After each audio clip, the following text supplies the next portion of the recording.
What's going on, family? It's Michael here, and welcome to Lead Worship Well, where we're going to be giving you tips and wisdom on worship leading and all things worship ministry. Today, we're going to be talking about how to engage with the congregation while you're leading worship. And this is an important topic to me, so I want to dive right into it. But before we get started, I want to give you something. It's called the Effective Worship Leader Checklist. It's a free PDF download. All you have to do is click the link to get it. And in this checklist, it has tips and wisdom on how to be more effective when you're leading worship. It's going to give you tips on how to work with your team. It's going to give you tips on what you need to do personally as a worship leader. And I believe that it's going to give you the push that you need to take your worship leading to the next level. So just click the link below. Absolutely free, no strings attached. I just want to be a blessing to you. Now, I want to dispel a few things and talk about a few things before we get into the 3 ways of how you can effectively engage the congregation. One of the things I want to talk about is a lot of people believe that you shouldn't even worry about the congregation's engagement. You shouldn't even worry about them singing or worshiping with you. You should just get up there and worship and magnify the Lord, and whoever wants to get with you, they can get with you. And I absolutely believe that. I believe that our focus should be on Jesus. Our focus should be on magnifying the name of the Lord, and we shouldn't really be trying to measure people's worship. We shouldn't be trying to see, oh, she didn't lift her hands today, he didn't lift his hands today, and things like that. But I also do believe, and I know for sure, that we're all in this together. So when you veer off and you do your own thing and you make this a private worship moment where basically we're just watching you worship, I believe that that brings some sort of discord in the room, some sort of division, this little dividing line between us and the congregation, because this is a moment where we're all together. So it's okay if you want to say, hey, come and worship with me, come and do this with me. I believe that we are all in this together, so we should worship together. So I do believe that you should engage the congregation in some form or fashion. And I'm going to give you 3 tips that you can use right now to help you to engage the congregation. All right. Tip number 1 is to open your eyes. I know that this is hard for a lot of people. A lot of people struggle with opening their eyes when they're singing or looking at people in the congregation when they're worshiping. But I believe that that right there is a major turnoff to the people who are worshiping with you, because just imagine someone, if you're talking face to face with someone and they have their eyes closed the whole time that they're talking to you. You're like, man, hey, open your eyes so me and you can have this dialogue. Open up your eyes so me and you can have this conversation. And I believe that that's the same thing when you're leading worship. When you're leading us in song, when you have your eyes open and you can make eye contact with me, or you can look at me and I feel engaged, I feel like I'm a part of this, I'll engage a little bit more. I might sing, I might lift my hands or something like that, just because your eyes and your presence is inviting me with your eyes open.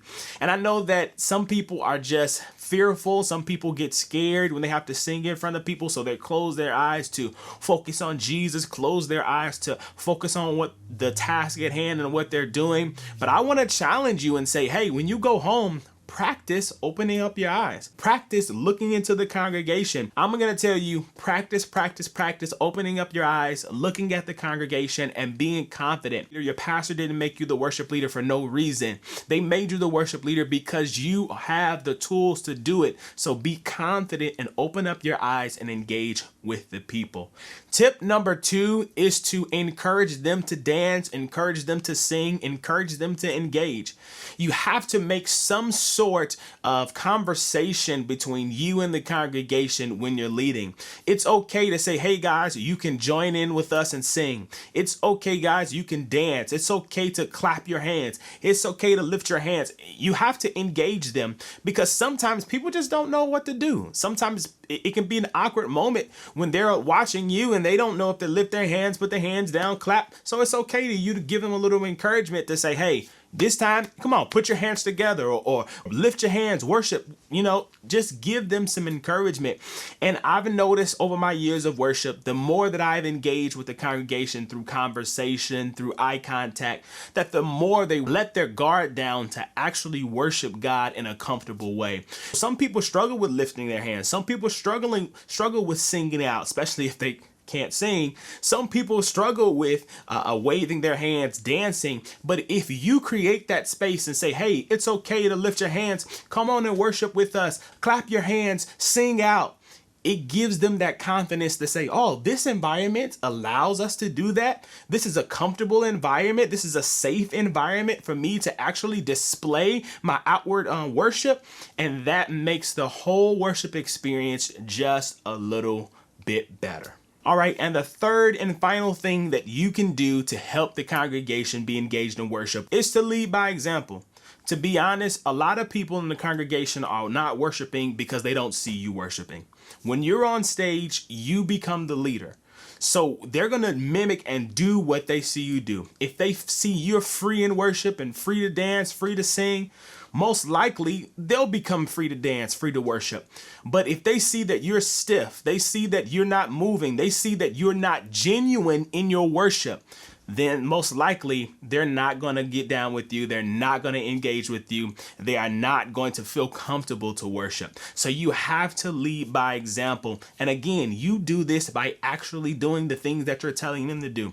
If you're telling them to lift up your hands, you should be lifting up your hands. If you're telling them to lift up a worship, a sound of worship, you should be lifting up a sound of worship. And not only should the worship leader be doing that, but the worship team should be doing it as well. So that when people see you guys as a whole in the congregation, they say that team understands worship and I want to be like that team. Why don't I join into this worship experience? So those are the three things that you can do to engage the congregation in worship. I hope that these tips help you. If you haven't already, download the Effective Worship Leading Checklist. Again, it's just tips and wisdom to help you to be more effective in your worship leading journey. Thank you guys for tuning in to Lead Worship Well. I'll see you guys in the next video. Peace.